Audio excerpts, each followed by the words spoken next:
അപ്പൊ അവര് പറഞ്ഞു ഒന്നും പറ്റില്ല. ഞാൻ പറഞ്ഞു ഞാൻ പിടിച്ചിരിക്കും, എന്റെ പേര് നിഖിൽ പ്രഭ എന്നാണെങ്കിൽ ഞാൻ സാറിന്റെ കാൽക്കൽ തൊട്ടിരിക്കും. അത് നിങ്ങളുടെ പരിപാടിക്ക് തടസ്സമൊന്നും ഉണ്ടാവില്ല, അതെങ്ങനെയെങ്കിലും. അതാണ് മലയാളി. അപ്പോ ആ വാശി കേട്ടപ്പോ അവര് പറയാം നിനക്കൊരു അവസരം ഞങ്ങൾ ശരിയാക്കി തരാം. പുള്ളി സ്റ്റേജിലേക്ക് വരും അവാർഡ് മേടിക്കാൻ.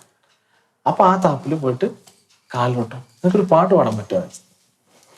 അപ്പൊ ഒരു 3 മിനിറ്റിന്റെ സമയത്തിനുള്ളിൽ എന്ത് ചെയ്യാൻ പറ്റുമോ അതൊക്കെ ചെയ്യോ, അവർ പ്ലാൻ ചെയ്തിട്ടുണ്ട്.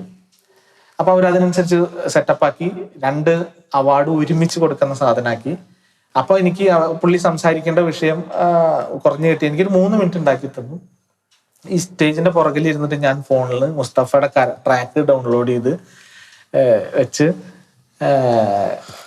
സെറ്റ് ചെയ്ത് കൊടുക്കുകയാണ്. ഞാൻ ഇന്ന് വരെ മുസ്തഫ പാടിയിട്ടില്ല, ഒരു വേദിയിലും പാടിയിട്ടില്ല, ആർക്കെങ്കിലും വേണ്ടി പ്രീ പ്ലാൻ ചെയ്യാത്ത പാട്ടാണ്. ആദ്യമായിട്ടാണ് ആ വേദിയിൽ മുസ്തഫ ലിറിക്സ് ഡൗൺലോഡ് ചെയ്ത് ഐപാഡിൽ ലിറിക്സ് ഇട്ട് കരോക്കെ വെട്ടി കേട്ട്.